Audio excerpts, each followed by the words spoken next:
Welcome students. In our previous class, we have discussed upon the greedy method. The greedy method is one of the technique or the methodology that is used to design the algorithms. The basic rule of greedy method is that we need to write or design the algorithm such a way that okay, when we know that for a particular problem, there are multiple solutions or there are many solutions. Okay, then out of those solutions, we need to choose one solution which either maximizes or minimizes our objective function. So maximizes, minimizes means you can think in a way that, okay, when I know that there are multiple solutions, definitely one among that will give me more profit. Such a solution we need to choose upon. Okay, so such type of a solutions usually we call it to be a optimal solutions. So whenever we need to find an optimal solution for a certain problems, then greedy method or a greedy technique is one among the best suitable. Okay, in our previous class we have seen the general method of the greedy technology, how it works. Okay, as I was getting certain queries from the students that the example was understood, but the algorithm what we have specified there was not clear. So let me try an attempt to make you understand little more on the algorithm wise. Okay, now here the algorithm is actually pretty simple. Let's understand that, okay, how it works based upon this particular algorithm. Now, say that the greedy, there is a algorithm, the greedy, which takes two parameters here. So the two parameters mentioned here are A and N. So basically what A is here, A is nothing but a set of inputs. Consider a simple example. Say we have a certain inputs here. Say 1, let me write it as 1, 2, 3, 4, 5. These all 5 are the inputs. So there are total 5 inputs, right? So using these particular 5 inputs, I need to come up with certain solutions. Here, in order to find the solutions, there is something called as the constraints or the conditions. If we get a solution, we need to validate whether that particular solution is obtained or adhering to the constraint given in the problem. Okay. Now, initially we say that we don't have any solution, so we are just initializing our solution with 0. So next step is that we need to pick each and every input. Okay, so that's what for I equal to 1 to n. Assume that first I'm selecting the first input, right? Now, for the first input, I'm just selecting A, means I'm just selecting the first input based upon certain procedure. Some selection procedure here, the select A means I'm just taking out one particular input, okay? And that particular input, I'm storing it one variable X. So now say that now our X is 1, okay? Now, is this X, right? Is this particular X which we have selected, is it a feasible solution or not? If you look into this statement here, if feasible solution comma X, that means feasible is a type of a function. Okay, this is going to return the Boolean value, right? Why Boolean value? Because we are taking it as a condition here. If this particular condition, that means it either results a true or a false value. The feasible here means if I take input X, that is 1, am I going to get a feasible solution? So here feasible solution means what? If a solution using that particular input, if I get a solution and that solution adheres to the constraint, then only I will call it to be a feasible solution. Okay, now there are certain conditions, assuming that there are certain conditions. If I choose the input 1, do I get a solution and that is a feasible? If yes, then what I do is that I will consider one more kind of a placeholder where I'm going to put all feasible solutions, kind of a union. If you notice here, there is a union. Union means this function just combines all feasible solutions. Let us say for the input 1, say I get a feasible solution. I get a feasible solution. So this is my union. In this particular union function, okay, 1 with input 1, I'm getting a feasible solution. So I will add into my global bucket or this particular union. Okay, then next I will move on to the next value of input. Say for the next value of input is 2. So based upon that particular selection procedure, I get a x value as 2.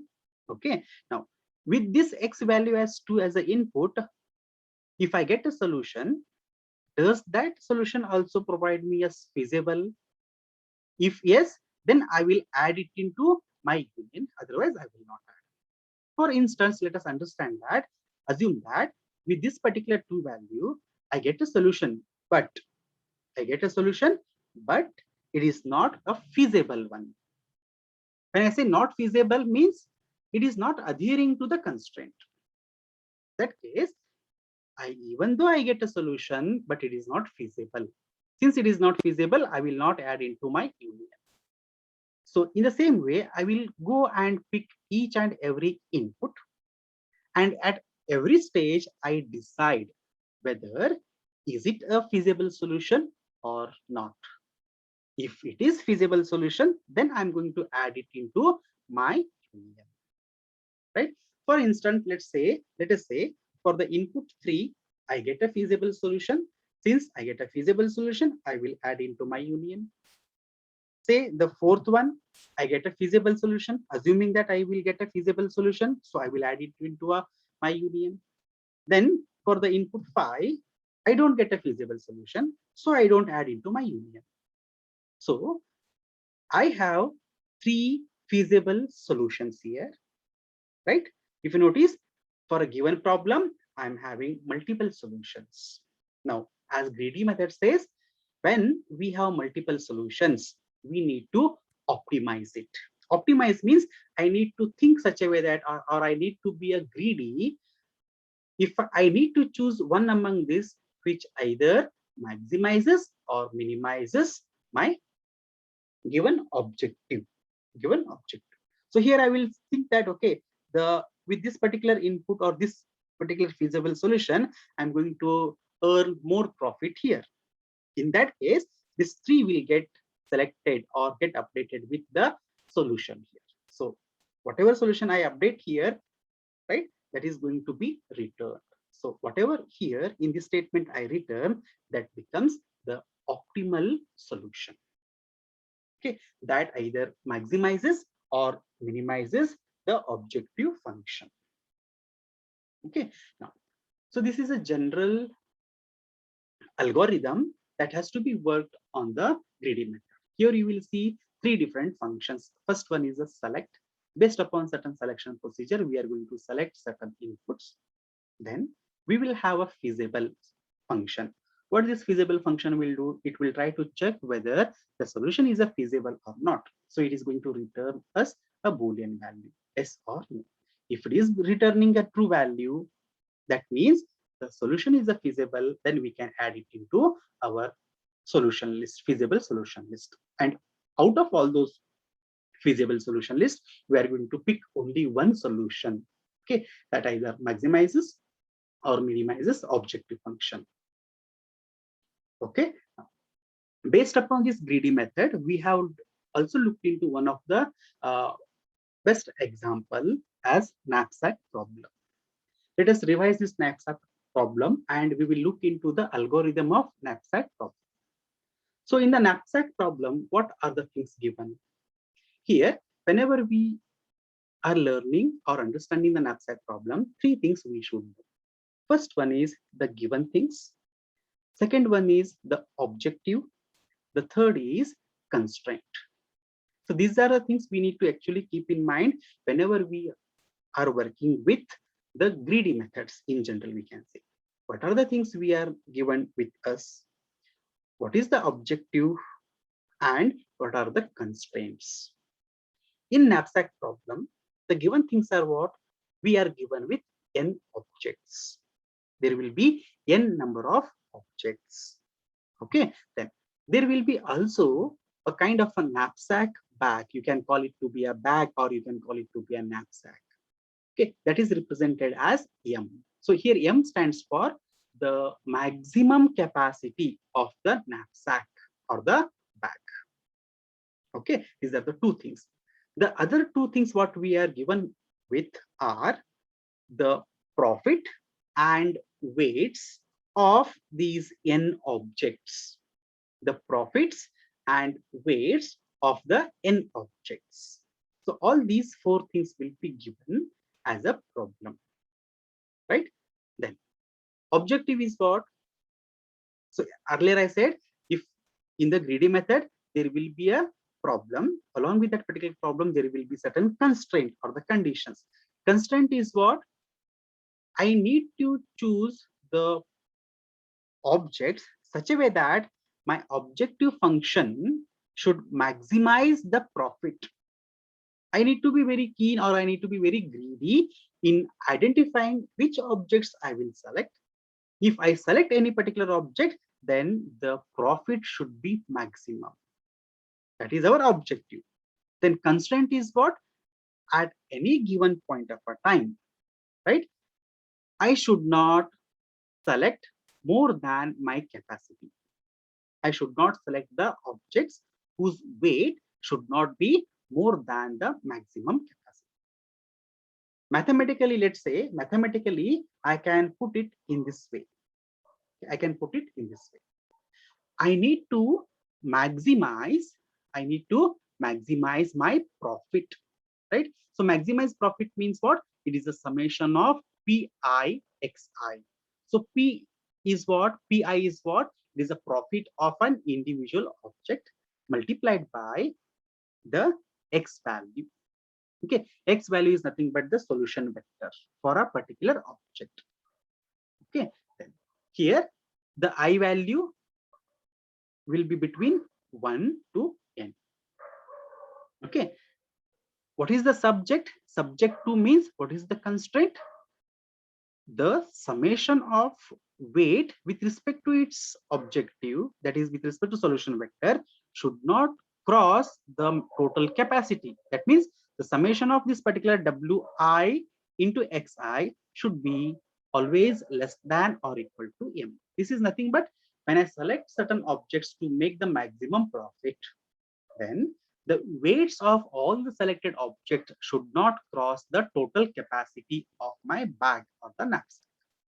Okay, and these are the values. What Xi can have values, it can have 0 to 1, and I value can have 1 to n. Okay, in our previous class, we have seen the example over there. Okay, a simple example was taken and it was solved, right? Now, today what we will do, we'll try to understand the algorithm of that. We will try to trace the algorithm of knapsack with respect to that example. Okay, now let us quickly move on to the algorithm. See, this was the problem we had solved earlier in our previous class. So we had n, we had m. So n is what? Total number of objects. M is what? Total, that is the total capacity of the bag. So we had three objects here. So correspondingly, three weights were given and respective profits were given. Means, suppose if I choose this 18, the first object, that is 18 in weight, then I get 25 profit. Okay, we can think of certain units like it is 18 kgs, you get 25 rupees. 15 kgs, if I get 15 kgs, then 24 rupees I earn. So this is like you can, like this you can just try to understand. The first thing what we did in the solution was we tried to calculate profit per weight ratio. Profit per weight ratio. So why did we calculate the profit per weight ratio? Because we wanted to know among these three objects, which object produces or gives us more profit. So we derived these values, that is profit per weight objects, right? So, and we figured out that the second object was giving highest, that is 1.6. Third was giving 1.5, and the first one was giving 1.38. Based upon this, we rearranged all our objects. So our new P1 was what? Profit was 24, weight was 50. P2 15, and the weight corresponding to that is 10. P3 25, and then weight was 80. Then we calculated initial, that is solution vector. Initially we initialized all the solution vector to zeros. Since we have three objects, so we will take three solution vectors, x1, x2, x3. All the three solution vectors are initialized with 0, right? Then later the x1 we try to calculate. How we calculated x1? We have the capacity as 20, right? And the highest profitable object weight is 15. Can I add all these 15 kgs into a 20 kg bag? Yes, I can add. Means fully I can take the first object. That is the meaning. So I will write it as x1 equal to 1. Right? So once I take all the objects, I will be remaining with 5 kgs. Means I can still have 5 kgs that can be taken. I will move on to the next object, but the next object weight is 10. But I have only remaining capacity as 5. So I will just try to calculate the fraction out of that. So 5 divided by 10, I get 0.5. So once I take a half of this x2, that is solution vector, that is this, out of 10, I will be selecting only 5. So once I say I choose 5, select 5, then my knapsack is going to be full. Then I need not to go for the third, that is the x3 solution. So here I have three different objects, but what I did, only these two, the two objects I'm able to select here. So these are going to be the feasible solutions. So how to make it a profitable? To make it as a profitable, select in this way the objects and try to calculate the sum of pi and xi, that is summation of pi into xi. When you computed, we got 31.5 as the maximum profit earned. To cross validate that one, we also calculated summation of wi and xi, and we reached that this the summation of wi and xi is not more than the total capacity. It can be less than that, but it cannot be more than the total capacity, right? So with this particular understanding, let us try to understand the algorithm. For your point of examination, students, this algorithm is important. Let me just write a word here, algorithm. Okay, algorithm, greedy knapsack. Okay, now here some terms already we are known to us. Okay, m and n. What is m? Basically, m is nothing but the size of the knapsack. N is total number of objects. These are the two things which are passed to the knapsack. Here, few things are already pre-assumed or pre-given. Those are the profits. So profits of all those n objects. So you can say P1, P2, P3 up to Pn. Each of those objects will be associated with its own weights. So that is W1, W2, W3 up to Wn. Right? These are arranged such a way that the first object's profit per weight ratio is more or is greater than or equal to its subsequent profit per weight ratios. So in the previous example, if you looked at here, we are rearranging, right? We are rearranging the profits and weights of the objects. So this is done. This is calculated before we work upon the next statements. Okay, then m is the size that we know, x is nothing but it is the solution vector. Okay, so since we have n objects, then we can have maximum those many solution vectors like x1, x2, x3 up to xn. Okay, now let us try to trace this particular algorithm with the previous example which we have sorted here, right? We have 24. Okay, let me take up these values for tracing and keep it over here. Let me keep it over here. Fine. So the first set of for loop, what it does, it initializes solution vector with 0 value. If you notice in our solution, what are we doing initially here? We are initializing our solution vector with 0. Okay. It may contain, the solution vector may contain a fractional value, so we are just updating with a 0.0 in general here. Okay, all the solution vectors, so x1, x2, x3 up to xn, it will be initialized with zeros. In our case, the x values are going to be what?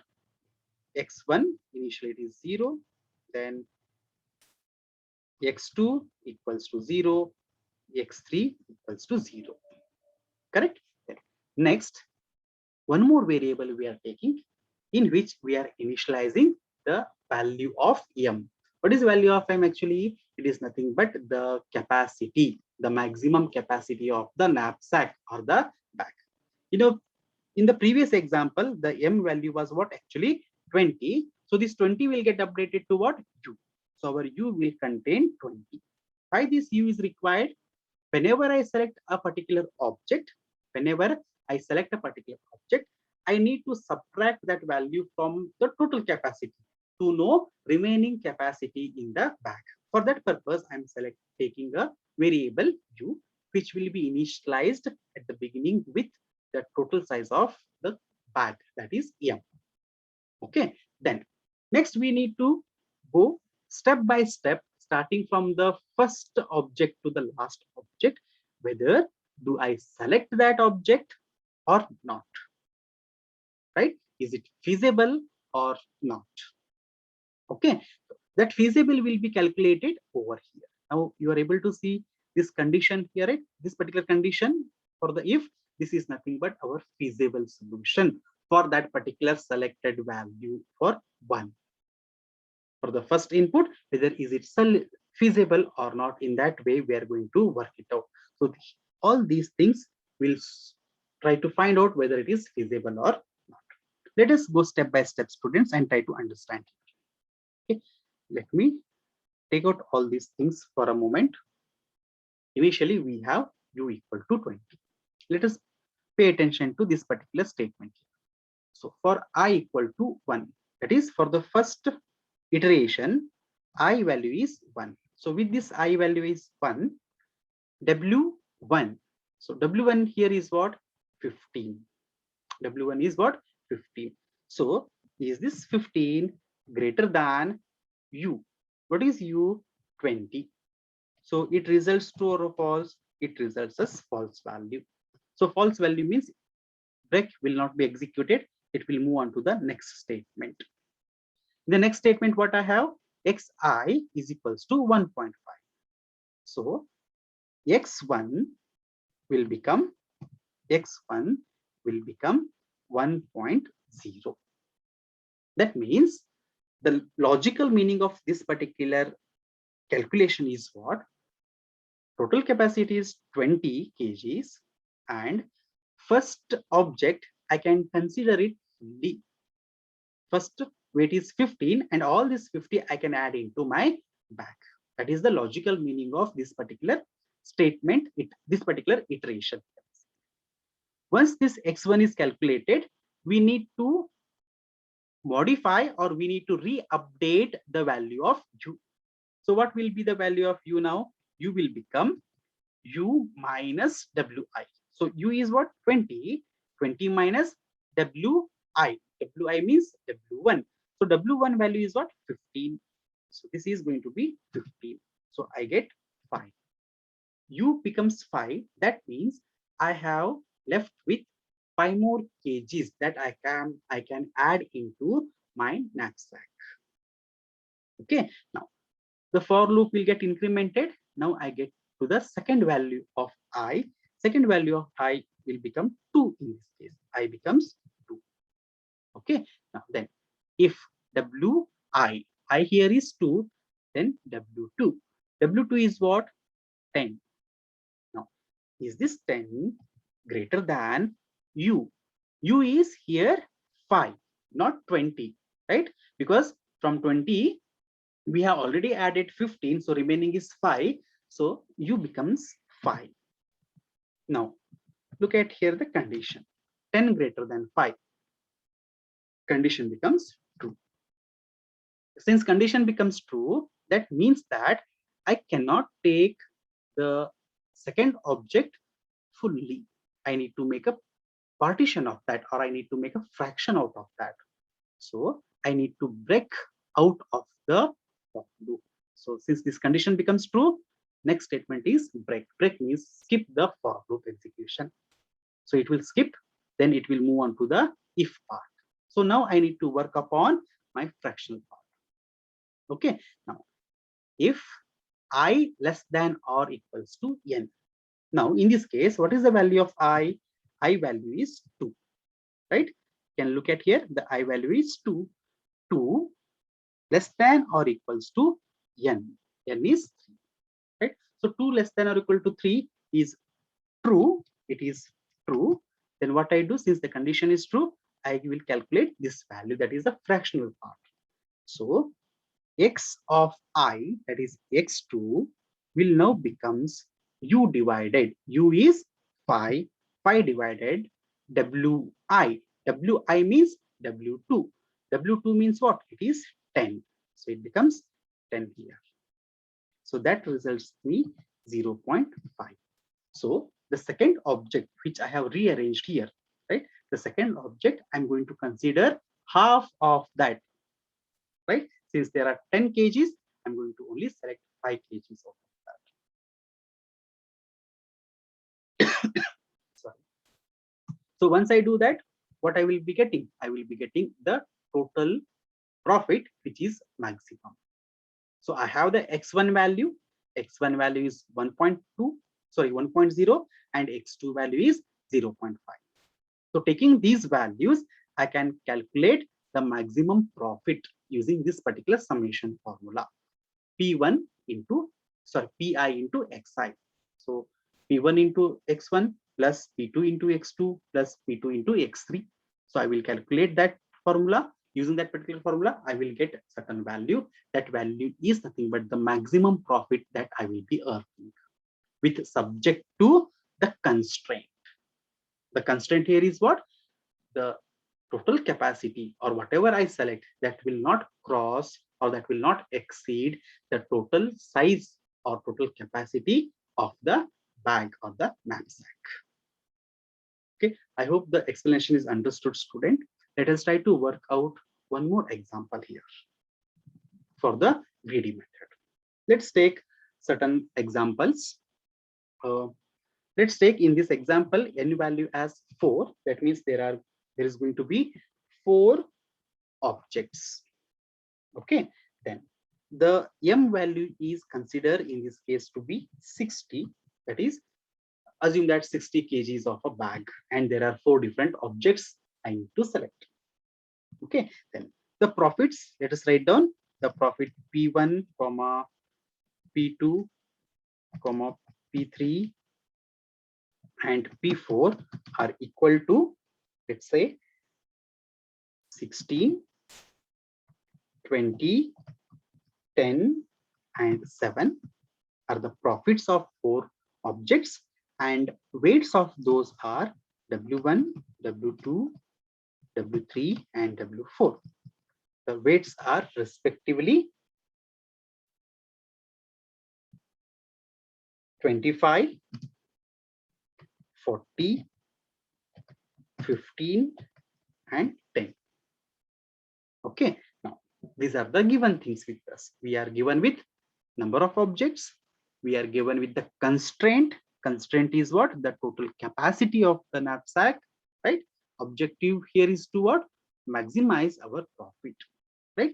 We are also given with the profits and weights of respective objects.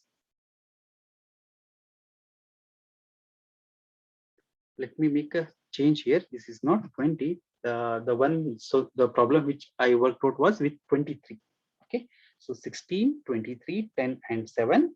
And then this is the weights are 25, 40, 15, and 10. Now let us try to calculate the solution for this. Okay. First step is what? Calculate Pi divided by Wi. That is what Pi divided by Wi, write in a capital letters, Pi divided by Wi is profit per weight ratio, the ratio of profit per weights. Okay, that is nothing but P1 divided by W1, P2 divided by W2, P3 divided by W3, P4 divided by W4. Okay. Students, you can write in uppercase or lowercase, doesn't matter. Okay. Then P1 value is what? 16. W1 is 25. P2 23 divided by W2 is 40. P3 is 10 divided by W3 is 15. Then 7 divided by 10. Okay. Now calculate these fractionals. So if we calculate, I'm going to get the values as here 0.64. Students, just remember that for your final examination or the DA examination, it could be any internal exam or a final exam, you need to carry standard calculator, the simple calculator you need to carry, because you may require it for calculating certain stuff, arithmetic operations, which involves the fractional parts. Okay, you can consider after fractional part, that is the digital, after the decimal point, you can consider 2 digits here. Okay, if you're getting many digits, you can just skip off, you can just consider only 2, or you can just leave in this phase also, that is also fine. Next, the second one, P2 divided by W2, if you calculate, you are going to get it as 5.7, then 0.66, and the last one is 0.77. So these are the profits per weight ratios of all the 4 objects. When you look at these values, the object for which was given produces highest profit, right? That means I should be picking up this object first. Then I can select the next, that is the third object, then the first object, and then the last, that is the second object. So what I will do, I will rearrange in descending order. So I'm going to rearrange the profit per weight ratios in the descending order. So I get P1, let me write in this way, P1, then P2, P3, P4. So P1 value is what? It is 7, because this is going to earn me more profit, highest profit. So P1 is 7, P2 10, P3 16, then P4 is going to be 23. Okay. Then next, W1, W2, W3, W4, the respective weights of those. So the weight of this P1 is going to be 10, then 15, 25, 23. Okay, 10, 15, 25, and 23 are the respective weights of these particular objects. Now, the next, we need to initialize our vector solution, right? So initialize solution vector. Since there are 4 objects, so we will have x1, which is equals to 0. You can write 0.0 or 0, both are okay here. X2 is equals to 0, x3 is equals to 0, and x4 is equals to 0. Okay, then next we need to find the solution vector here. After initializing the solution vector, we need to decide whether am I going to select the first object fully or not, right? Remember here, the total size is, knapsack size is 60. Okay, so for x1, let's say first solution vector is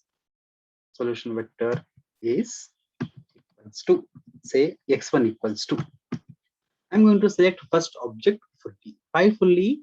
Because I have 60. Let me try to write it here. I have 60 total as a size. In that 60, if I take first object that carries 10, I can easily accommodate it. So I will be still remaining with 50, right? So x1 can be taken fully. Then what about x2? X2 is what? 15. Can I accommodate 15 kgs in remaining 50 kgs? Yes, I can still do. That means what? So x2 will also be considered fully. That is 1. Okay. And after I fill with x2 as 15, I can do 50 minus 15. So I will be remaining with 35. Right? So in this particular 35, what I have? 25. The next is what? 25. Can I take all these 25 kgs and fill in my knapsack? Yes, I can still, because there is 35 capacity remaining and I can easily fill 25. That means my x3 is also be 1. In that case, what will happen? 35 minus 25. Remaining is what? 10. Okay. Now we need to calculate x4. Now, for the fourth object, the weights what we have is 23. Correct? Now, can I include all these 23 in my knapsack? I cannot, because remaining is only 10, but I have 23 there. So I need to make a fraction out of it. The fraction is going to be what? 10 divided by 23. 10 divided by 23.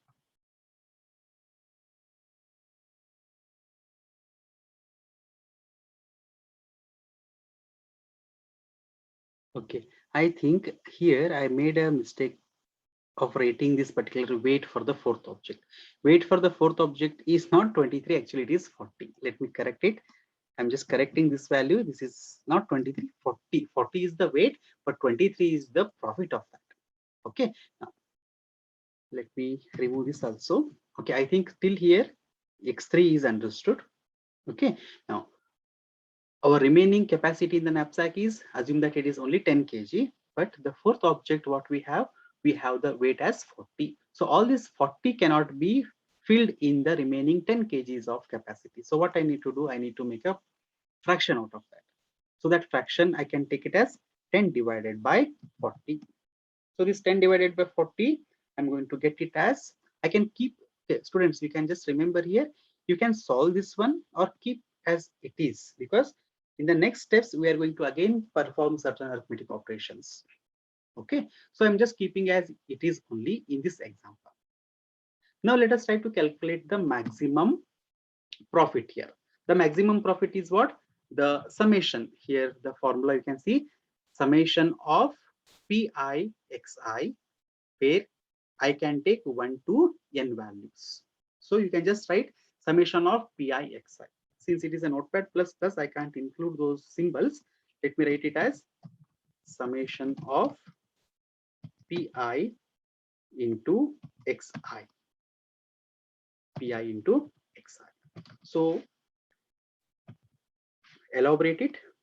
P1 into x1 plus P2 into x2 plus P3 into x3 plus P4 into x4. Correct? Then next, equal to, substitute the values.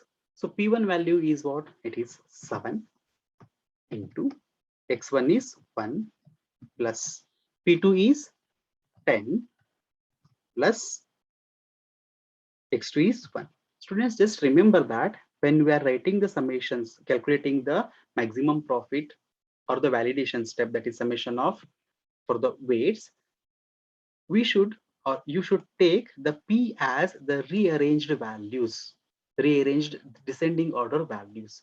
Don't consider the original given values.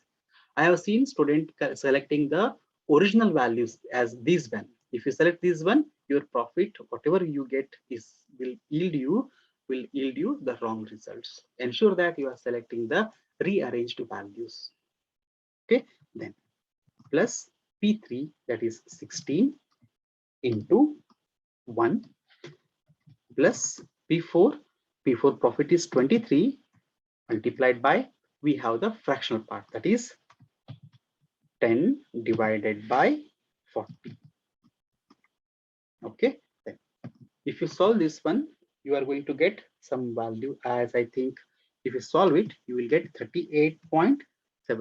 I just request you that calculate the one more step, how much value we get for this particular operation, and then sum it together. So your sum value is going to be 38.75. Okay, then second result we need to calculate is summation of Wi into xi, the constraint we need to validate here. This is nothing but you should get the value of the summation of Wi into xi, okay, as less than or equal to total size of the knapsack. Okay, so this is nothing but W1 into x1 plus W2 into x2, okay, and plus W3 into x3 plus W4 into x4. So calculate these values. So we get, substitute the values here. W1 is 10 into 1 plus 15 into 1 plus W3 is 25 into 1 plus 40 into, now you can see here I did not calculate the fractional values. I just retained it as 10 divided by 4. You can directly write here as 10 divided by, that is 40, not 4, 10 divided by 40. Then this is going to be 10 plus 15 plus 25 plus this is going to be 10. So if you add it together, you get 25, 50 and 60. That is this 60, the summation of Wi into xi, we get it less than or equal to the total size of the knapsack. It is not crossing the knapsack size. So if there is a problem, if you get in the exam, so if you want to get full out of full marks, first calculate the product per weight, that is profit per weight ratios, rearrange them in a descending order, that is you get a new values for P1, P2, P3, P4 and W1, W2, W3 and W4. Initialize the solution vector. Some students will not write this one. If you miss to write, 1 mark will be deducted out of 5. So write this one, and then this is optional. You can write it as a rough work.